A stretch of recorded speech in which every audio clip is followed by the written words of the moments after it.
Imagine cómo sería que usted va a ir al cine y va al cine y tiene sus palomitas o crispetas o no sé qué otro nombre ustedes las conozcan, tiene su refresco, la sala está llena, las butacas están cómodas, el sistema de sonido está de punta, de máxima tecnología, todo está perfecto, pero no hay una pantalla. En este cine no hay una pantalla. Imagínense eso, qué raro. O imagínense cómo sería ir a un hospital. Y usted va a este hospital, la infraestructura está perfecta, hay recepcionistas, hay camillas, hay salones, hay todos los instrumentos médicos necesarios para hacer cualquier tipo de procedimiento. Pero en este hospital no hay ni un solo doctor. Imagínense qué loco esto, no tiene sentido. O imagínense cómo sería ir a ver un partido de fútbol. Tal vez la final del mundial que viene en el 2026 en el MetLife Stadium allá en New Jersey, 82,000 aficionados, el estadio lleno, toda la gente está gritando, apoyando a su equipo, los jugadores cantando el himno, está el árbitro, todo está listo, pero no hay un balón de fútbol, ni uno solo en todo el estadio. No tiene sentido, suena hasta ridículo estos escenarios. No vale la pena ir al cine si no hay una pantalla. No vale la pena ir a un hospital si no hay un doctor. No vale la pena ir a ver un partido si no hay un balón, una pelota para gritar gol. De la misma manera, no vale la pena que usted y yo nos llamemos cristianos o seguidores de Cristo, de Jesús, si Él no hubiese resucitado. No vale la pena. Sería un disparate nosotros hoy reunirnos a adorar a alguien que está en una tumba. Pero eso no es lo que pasó. Sería absurdo que nosotros nos reuniéramos a cantar hoy en la mañana si Él no hubiese resucitado. Sería tonto que nosotros obedeciéramos y siguiéramos sus enseñanzas si Él estuviera en la tumba. Si Él no hubiese resucitado, hubiese quedado demostrado que Él no cumple lo que dice. Hubiese quedado demostrado que Él fue simplemente un hombre más. Hubiese quedado demostrado que su muerte fue el fracaso más grande que pudo haber existido. Una derrota gigante, una catástrofe. Pero, ¿saben qué? Jesús sí resucitó. Jesús sí resucitó y Él cumplió todas las profecías que habían sido anunciadas acerca de Él y aún las mismas enseñanzas que Él le había dicho a sus discípulos. Y tengo aquí un par, miren, Isaías, 600 años antes de Cristo aproximadamente, imagínense. Escribe lo siguiente: pues Él fue traspasado por nuestras rebeliones y aplastado por nuestros pecados. Fue golpeado para que nosotros estuviéramos en paz. Fue azotado para que pudiéramos ser sanados. 500, 600 años atrás se había anunciado su muerte. Y en ese mismo capítulo, versículos más adelante dice: cuando vea todo lo que se logró mediante su angustia, quedará satisfecho, y a causa de lo que sufrió, mi siervo justo hará posible que muchos sean contados entre los justos, porque Él cargará con todos los pecados de ellos. La resurrección de Cristo cumple todo lo que había sido escrito, y estos son tan solo un ejemplo de lo que está escrito en el Antiguo Testamento. La resurrección de Cristo cumple lo que Él mismo le había dicho a sus discípulos. Miren Lucas 9:22, el Hijo del Hombre tendrá que sufrir muchas cosas terribles. Esto es Jesús hablando de sí mismo. Él está anunciando lo que va a pasar. Será rechazado por los ancianos, por los principales sacerdotes y por los maestros de la ley religiosa. Sufrir, rechazado, lo matarán. Pero, hay un pero importante, pero al tercer día, ¿qué pasó? Resucitará. Entonces la resurrección de Cristo le da sentido a todo. Le da sentido a que nosotros hoy nos reunamos, a que nosotros hoy cantemos, a que nosotros hoy lo adoremos. Porque su resurrección demuestra que Él es verdaderamente quien dijo ser, el Mesías, nuestro Salvador. Entonces sí vale la pena seguirlo. Pero ahora, siglos después de su resurrección, ¿qué implicaciones tiene el hecho de que Él haya resucitado en nuestra vida? ¿Por qué eso es algo tan importante? ¿Por qué hoy, a lo largo de toda la historia y a lo largo de todo el mundo, los creyentes nos reunimos a celebrar su resurrección? ¿Por qué? ¿Qué tiene que ver esto conmigo? Se puede preguntar a alguien que no conoce a Cristo. Y yo quiero que hoy en la mañana meditemos un poco sobre estas implicaciones. ¿Qué implicaciones tienen en nuestra vida, en el presente, en el pasado también y en el futuro? Entonces, para meditar en esto, quiero que vayan y busquen Lucas capítulo 24, el Evangelio de Lucas capítulo 24. Y mientras lo buscan, quiero darles un poco de contexto. Entonces, Jesús nació en Nazaret. ¿Se acuerdan? Jesús nació de una virgen. Creció sin pecado alguno. Cuando llegó el tiempo indicado, inició su ministerio. Jesús predicaba que el reino de los cielos estaba cerca. Invitaba a las multitudes a arrepentirse de sus pecados y volverse a Dios. Jesús en su ministerio hacía muchos milagros. Sanaba enfermos, multiplicaba alimentos, calmaba tormentas, aún tenía poder sobre los demonios mismos. Él se reveló como el Mesías, como el Cordero de Dios que quita el pecado del mundo. Y en medio de todo este ministerio, Él tuvo 12 discípulos íntimos, cercanos.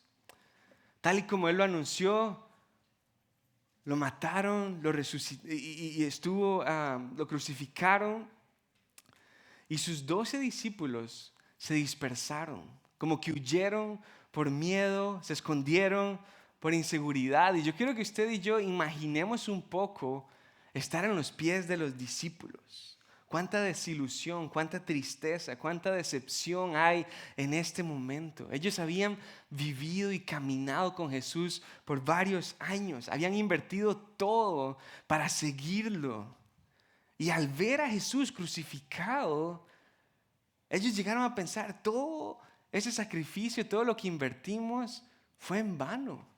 Al final, Jesús demostró que no era quien decía ser, pues está en esa cruz colgado, lo vi con mis propios ojos. Y yo quiero que pensemos en esto. ¿Alguna vez usted ha invertido mucho en algo y ese algo no da resultados y usted queda con esta decepción y esta frustración? Tal vez fue un negocio donde usted invirtió dinero o energía o estrategia, o tal vez fue alguna relación en la que usted se invirtió completamente y al final las cosas no salieron y queda con esta frustración y esta decepción. Esto es lo que están experimentando los discípulos, pero magnificadamente. A la mil. Piensen eso, ellos habían renunciado a sus trabajos, a su comodidad, a su estilo de vida, a sus familias. Habían dejado todo para seguir a Cristo. Y ahora, la persona en la cual ellos habían puesto toda su esperanza, toda su confianza, estaba en una tumba. Había muerto. A los ojos de los discípulos esto era algo irremediable. Era algo desgarrador. Y el domingo en la mañana, unas mujeres corren a la tumba, ¿me siguen? Vieron que la piedra estaba movida y vieron que Jesús no estaba ahí. Salieron corriendo a contarles a los demás y cuando los demás escucharon lo que las mujeres tenían para decirles, no le creían. Solo Pedro, que era tan impulsivo, se levantó rapidísimo, salió corriendo a la tumba y quedó confundido de ver que en la tumba solo estaban los lienzos que envolvían el cuerpo de Jesús. 2 seguidores de Cristo empezaron a caminar de Jerusalén a Emaús y en el camino se encontraron con Jesús. Ellos no lo reconocieron, pero entablaron una conversación y en la noche compartieron el pan y en ese momento Jesús abrió sus ojos y ellos pudieron reconocerlo. En ese momento Jesús desapareció y estos 2 seguidores de Cristo salieron soplados de vuelta a Jerusalén corriendo a contarle a todos los demás lo que habían visto. Y aquí es donde nos encontramos en Lucas 24:35. Las mujeres Habían visto a 2 ángeles que le dijeron que Jesús había resucitado. Estos otros 2 seguidores de Jesús se lo habían encontrado en su camino a Emaús. Y justo cuando vuelven a contarle a todos los demás, aquí es donde nos encontramos. Versículo 35 dice: luego, los 2 de Emaús les contaron cómo Jesús se les había aparecido mientras iban por el camino y cómo lo habían reconocido cuando partió el pan. Versículo 36. Entonces, justo mientras contaban la historia, de pronto Jesús mismo apareció de pie en medio de ellos. La paz sea con ustedes, les dijo. Pero todos quedaron asustados y temerosos. Pensaban que veían un fantasma.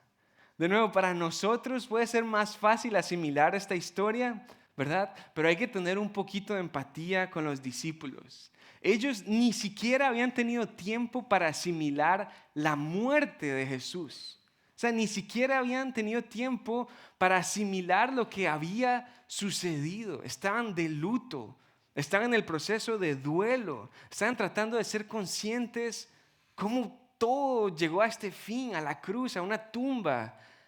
Y ni siquiera han podido solucionar eso cuando de repente Jesús aparece enfrente de ellos. Ellos quedan sorprendidos. ¿Alguna vez ha habido algo que te ha costado asimilar en tu vida? Algo que ha tomado un periodo de tiempo para como que se asiente esa nueva realidad. En mi caso, recientemente es la llegada de mis hijos. 9 meses no es suficiente para uno asimilar y prepararse para lo que viene. Y de un pronto a otro estás en el hospital, lo tienes aquí y ya no puedes detenerlo. Ya llegó para quedarse. Y toma semanas o meses o años asimilar esa nueva realidad de que ahora hay 1 o 2 en la casa más. Los discípulos están en el mismo proceso, están tratando de asimilar. Primeramente Jesús murió, pero ¿cómo? Ahora está aquí en medio de nosotros. Sus cabezas están desorbitadas, están tratando de conectar los hechos de lo que Jesús les había dicho que iba a pasar. Me imagino a algunos llorando, me imagino a otros boquiabiertos, a otros asustados, están viendo un fantasma. Ellos piensan, fuiste crucificado, te vimos, todo tu cuerpo ser una llaga, ensangrentado en una tumba, y ahora estás aquí como si nada. ¿Cómo es eso posible? Y el versículo 38, Jesús les dice, ¿por qué están asustados? ¿Por qué tienen el corazón lleno de dudas? Y aquí vemos nuevamente a Jesús poniendo su atención en nuestro interior. Él no se fija en las actitudes o en el comportamiento externo, sino que Él pone su atención en el corazón, de donde emana la vida, de donde se dirigen nuestras acciones, nuestras palabras. Y Él les dice, hey, después de todos estos años, ustedes han estado acostumbrándose a este estilo de vida de impredecibilidad. Uno nunca sabe qué va a pasar con Jesús. El otro día puede resucitar a Lázaro, el otro día puede sanar a alguien, puede multiplicar el pez y los panes.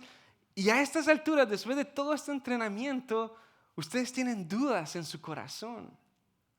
Pero hay algo importante que nosotros tenemos que tener claro, es que la resurrección de Cristo es el milagro más sorprendente y magnífico que los discípulos han visto.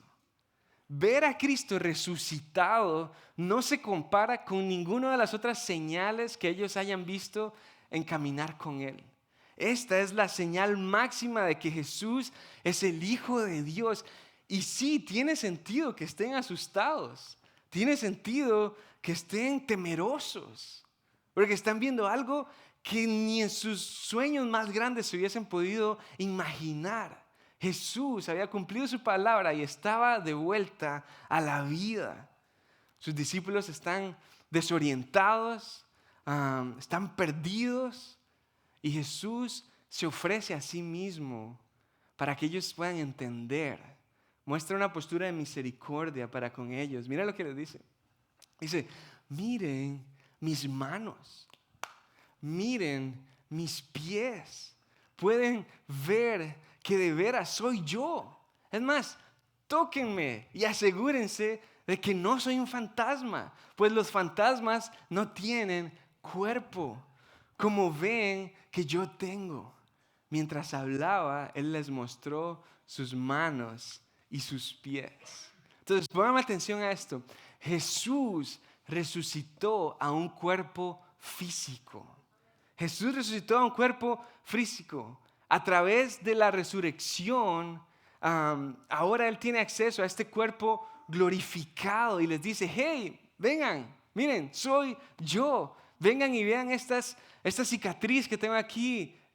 Es de las heridas que pagué para saldar tu deuda, Pedro. Mira, estas heridas aquí en mis pies son las que pagué para saldar tu cuenta, Santiago, para saldar tu cuenta, Tomás, y para saldar nuestra cuenta también. Y yo quiero que hablemos brevemente de un tabú que tenemos muchos en la iglesia. Y este tabú es algo con lo que personalmente esta semana yo he sido confrontado. Y es que muchas veces crecimos escuchando o creemos o asumimos que en el cielo, como llamamos, ¿verdad? Vamos a ser ángeles o nos vamos a convertir en espíritus o vamos a ser fantasmas, como aquí están ellos asustados. Y no vamos a tener forma, vamos a estar como levitando de una nube a otra, cantando música clásica todo el día. Y esto no es para nada lo que encontramos en las Escrituras.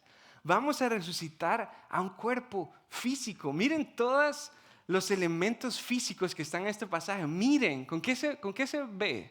Con los ojos. Toquen. Miren mis manos, mis pies. Miren mi cuerpo. Entonces, sí o sí, los que ponemos nuestra fe en Cristo vamos a ser resucitados en otro cuerpo físico, en un cuerpo real, en un cielo nuevo, en una tierra nueva, disfrutando de una creación restaurada y perfecta. Mira lo que dice Filipenses 3, versículo 20-21. En cambio, nosotros somos ciudadanos del cielo, donde vive el Señor Jesucristo, y esperamos con mucho anhelo que Él regrese como nuestro Salvador. ¿Todo bien hasta ahí? Somos ciudadanos del cielo, esperamos que Él vuelva y en su segunda venida, cuando Él vuelva, dice, Él tomará nuestro débil cuerpo mortal y lo transformará en un cuerpo glorioso. Esta idea, les repito, me confrontó a mí personalmente esta semana y yo sé que hay muchos aquí sentados que sin darse cuenta también están pensando que después de esta vida van a estar flotando en las nubes como fantasmas. Pero aquí se nos dice, Él tomará nuestro cuerpo mortal y lo va a convertir, lo va a transformar en un cuerpo glorioso, igual al de Él. Lo hará valiéndose del mismo poder con el que pondrá todas las cosas bajo su dominio. Nuestro cuerpo va a ser transformado y glorificado. Entonces Jesús les está diciendo, hey, véanme, tóquenme, soy yo. No soy un fantasma, mírenme, pero a la vez les está diciendo, hey, miren, véanme, tóquenme. Este es el futuro que les espera a ustedes también. Este es el futuro que les espera a ustedes. Esta muerte que van a experimentar aquí en este mundo no es la última palabra. También resucitarán a un cuerpo físico glorificado, donde no habrá enfermedad, donde no habrá flu, donde no habrá gripe, ni alergias, ni dolor de espalda. Amén, sí, claro, eso es una gran alegría. Nos vamos a relacionar unos con otros, va a haber actividades por hacer y todo estará lleno de demasiada gloria y belleza. Y todas esas maravillas que yo estoy tratando de pintarle a usted es posible para nosotros porque Cristo resucitó. Porque al Él resucitar está siendo confirmado que el pago de nuestros pecados, que la deuda de nuestros pecados ha sido saldada y ahora sí podemos aspirar a ese futuro eterno. Entonces piensen eso, los discípulos, ¿se acuerdan hace un segundo que dijimos? Estaban desesperados, frustrados porque Jesús había muerto, sus esperanzas, todas sus inversiones se fueron al suelo, pero ahora están siendo testigos que su esperanza sigue intacta. La resurrección de Cristo les dice, hey, tranquilos, pueden confiar en mí. Aquí estoy, vengan, tóquenme. Y de igual manera para nosotros nuestra esperanza sigue segura en Él, porque Él ha resucitado. Versículo 41. Aún así, ellos seguían sin creer, llenos de alegría y asombro. Entonces Jesús les preguntó, hey, ¿tienen algo para comer? Entonces le dieron un pedazo de pescado asado y Él lo comió mientras ellos, ¿qué hacían? Miraban. Como que poco a poco los discípulos van conectando las ideas, van entendiendo un poco esta realidad tan densa y pesada de que murió, pero nos dijo que tenía que morir, ahora resucitó. Sus cabezas están maquinando a 1000 por hora y se preguntan, ¿cómo es posible esto mientras están boquiabiertos viendo a Jesús comer un pedazo de pescado asado? Versículo 44. Entonces Jesús les dice, cuando estaba con ustedes antes, les dije que tenía que cumplirse todo lo escrito acerca de mí en la ley de Moisés, en los profetas y en los salmos. Cuando estaba con ustedes les dije que tenía que cumplirse todo lo que hoy nosotros llamamos el Antiguo Testamento. Entonces les abrió la mente.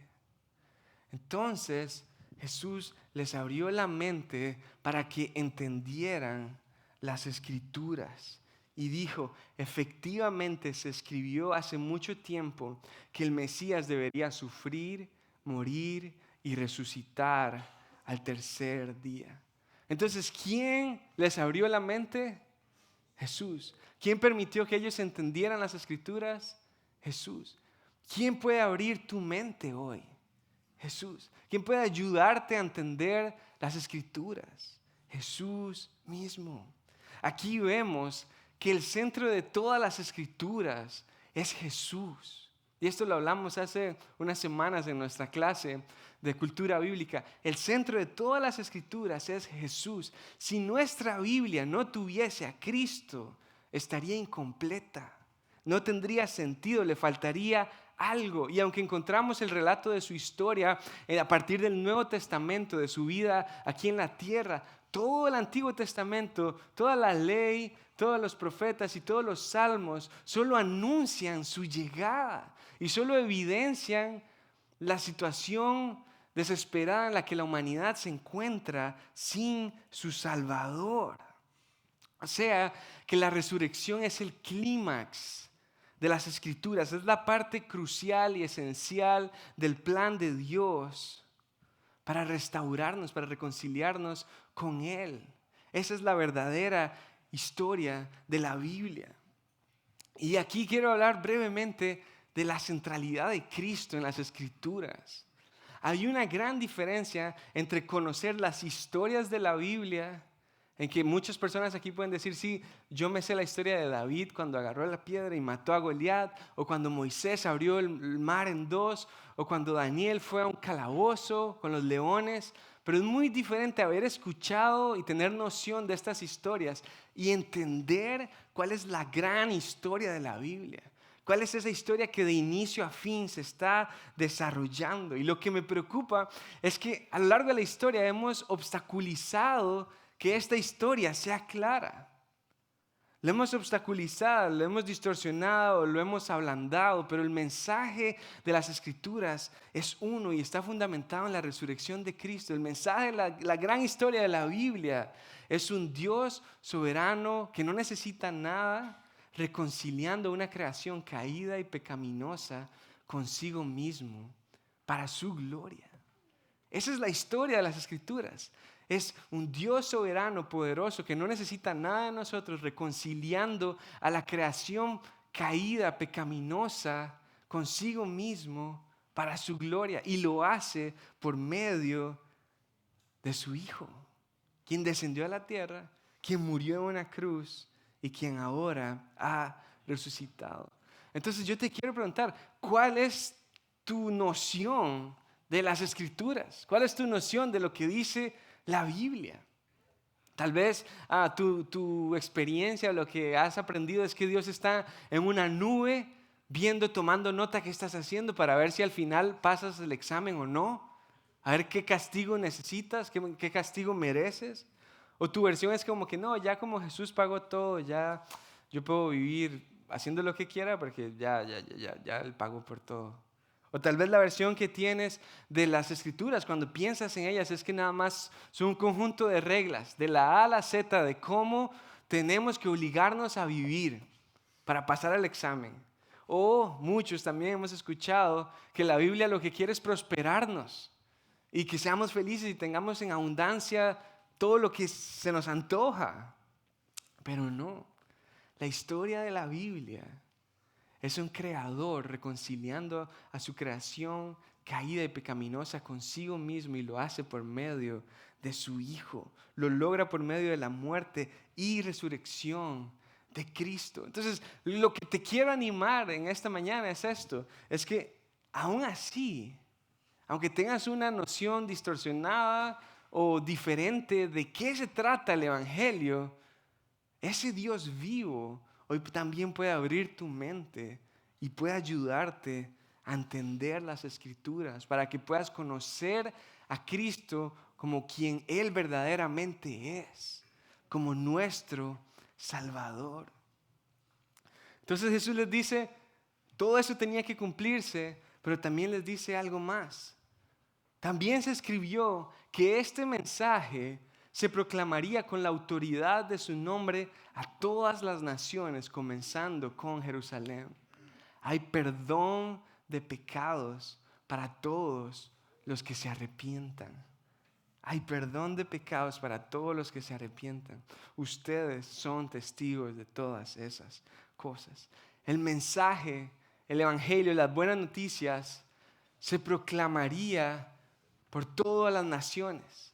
¿Y saben qué? Nosotros somos testigos de cómo eso se ha ido difamando y esparciendo por el mundo entero.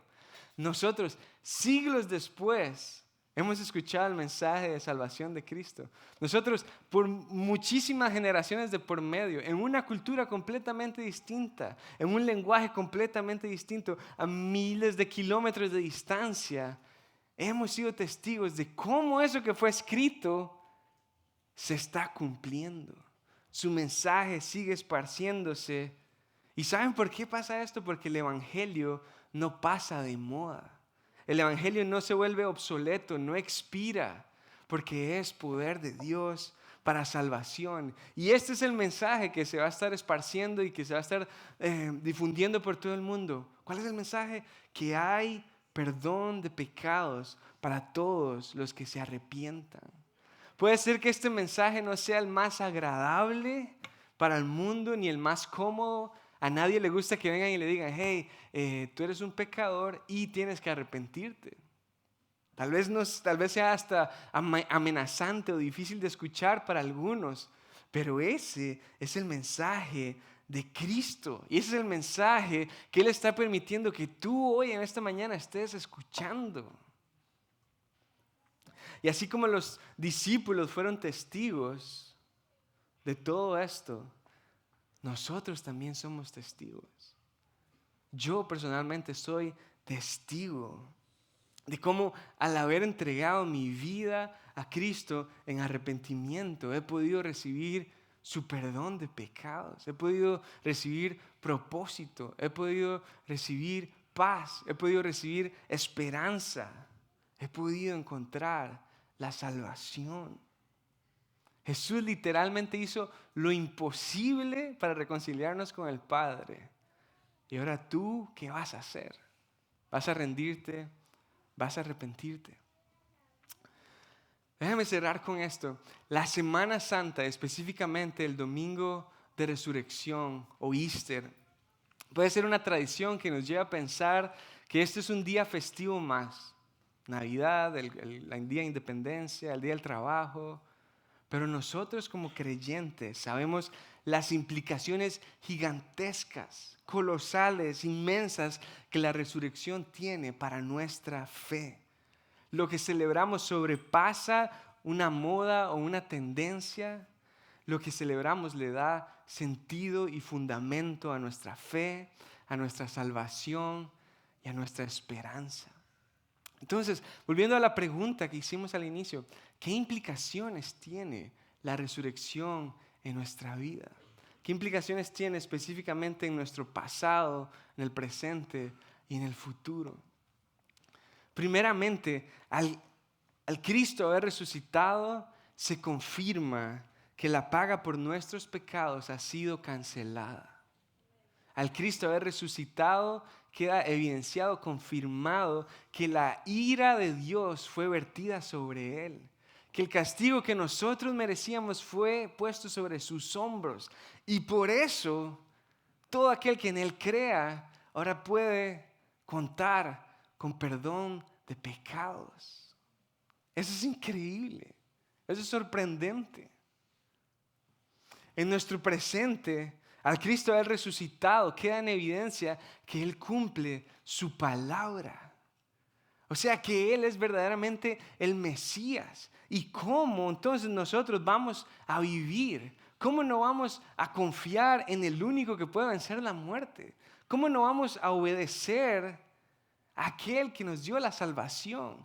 En nuestro presente, la resurrección nos mueve a vivir en obediencia, en confianza en Él. Y finalmente, la resurrección de Cristo nos recuerda que lo que nosotros podemos ver aquí no es el fin de la historia. Nos recuerda que vamos a ser resucitados en un cuerpo glorificado y vamos a vivir con Él por la eternidad en un cielo, en una nueva tierra, disfrutando de su presencia, disfrutando de la belleza, de la hermosura de Él. Tenemos acceso a una herencia incorruptible, que no se puede cambiar, que no puede deteriorarse, que nadie puede robarnos. La resurrección de Cristo impacta todas nuestras vidas. Para terminar, déjenme orar y leer Efesios 3:20. Dice, y ahora que toda la gloria sea para Dios, quien puede lograr mucho más de lo que pudiéramos pedir o incluso imaginar mediante su gran poder que actúa en nosotros. Gloria a Él en la iglesia y en Cristo Jesús por todas las generaciones, desde hoy y para siempre. Jesús, te damos gracias